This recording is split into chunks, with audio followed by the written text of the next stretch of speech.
The game of Reverse 1999 has a mountain of lore, literally sprinkled everywhere, especially inside the characters that they created. So in this video, I wanted to showcase the hidden lore within Druvis III, Voyager, and Melania that you may have missed, and why I believe they're one of the coolest characters inside the game, making them nothing short of amazing. So let's start with Druvis III. One of the biggest hints that we can learn by going through her story and her profile is the consistent reference to oak trees. Then we have her bouquet of mistletoe that she carries around everywhere. Now obviously, mistletoe grows on oak trees, so it makes sense. But I was more curious on why Druvis is associated with these things in the first place. Then as I was looking around, I stumbled upon a voice line of Druvis that finally gave me some directions. After I brew my Celtic ale, I hope everyone will appreciate it. A Celtic cultural reference. In hindsight, it all made perfect sense because within Celtic society, there's a class of priests, philosophers, and educators known as Druids. Her name Druvis was likely taken from Druids from the very beginning. And interestingly, I also learned that Druvis' family name, Weyerhaeuser, also is a reference to Weyerhaeuser Company in real life, which manufactured wood products for over a century. But when it comes to Druvis being a reflection of a Druid, there were a couple other things that also made a lot of sense.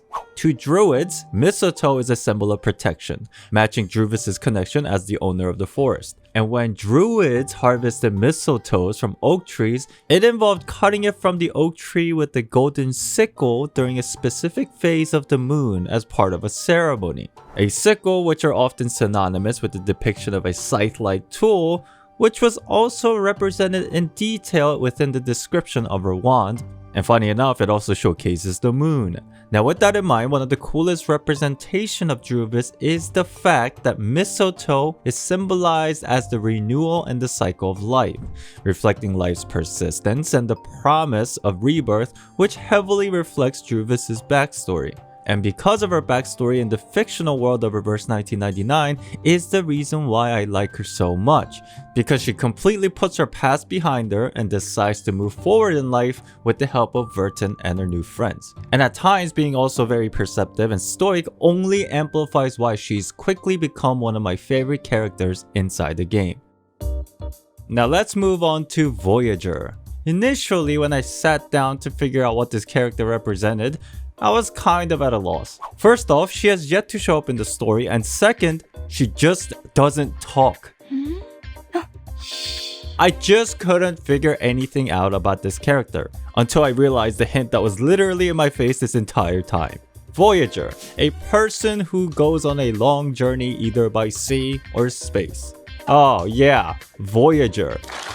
In 1977, NASA sent out two spacecrafts named Voyager 1 and Voyager 2 to explore the depths of space. And within these two spacecrafts, NASA left a phonograph record known as the Voyager Golden Records that contained sounds and images to portray the diversity of life on Earth. In hindsight, if we go back to Voyager, our character inside Reverse 1999, there's so many direct references to the Golden Records that were sent out to space. Her signature is very similar in appearance, and Reverse 1999 officially stated that Voyager mastered 55 of Earth languages, which are the same 55 languages that were included within the Golden Records. And what's really interesting is that all the music pieces that she placed throughout her dialogue or the voice lines are the same pieces of music that NASA included within the Voyager spacecrafts. Now as for her outfit, which could be mistaken for a maid costume, is actually a reference to maiden uniform that was popular during this era within the Soviet Union. Now as to why she wears this uniform, I'm honestly not sure,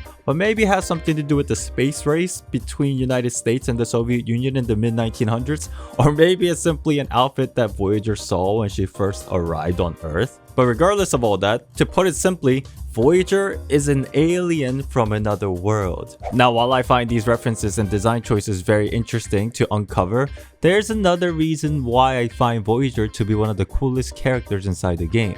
In one of her character story, a being named E-0991.31 shows up, completely in fear because Voyager showed up in the Milky Way galaxy. And this E-0991.31 is a different alien that we might already know of.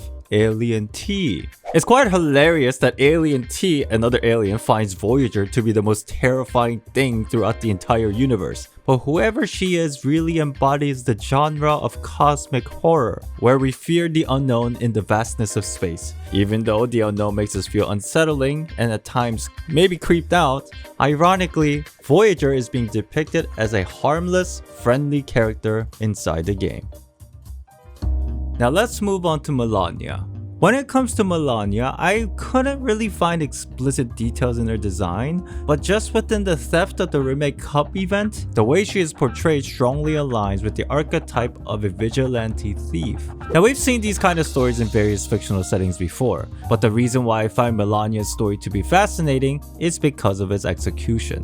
To make a good vigilante story, there needs to be a good foundation and a meaningful message, and if we look back at the journey of Melania, the overall message becomes very clear. Melania is portrayed as a vehicle that links both going by the books and creative imagination together. So during the story of the Theft of the Remake Cup, there are two security companies, Ramirez, which was owned by Melania's father, and New Human, operated by Iverson. Melania's father was an arcanist that chased thieves using nothing but his wit and deduction abilities. Iverson, on the other hand, is complete opposite, extremely closed-minded, and only goes by the books. But what's really fascinating is that at first, Melania did not like her father's method either, since Melania herself was a very by-the-books person who likely preferred reason and order over acting on impulse. But to uncover the truth behind Iverson's corruption, she slowly begins to see things in a new perspective. Iverson was trying to create a holy grail of security guidelines called the Guidance of Security. But while it definitely had its own flaws and blind spots, Iverson exacerbates the problem by making it public for the whole world to see,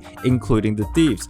So essentially, to prove Iverson's corrupt ways, Melania puts herself in the mindset of a thief and uses the guidance of security, logic, and flexibility to not only catch the real thief red-handed, but to also showcase that being closed-minded and only depending on the flawed guidelines will not solve the overall issue, emphasizing that imagination, creativity, flexibility, and proper planning is the best method within their own ideals.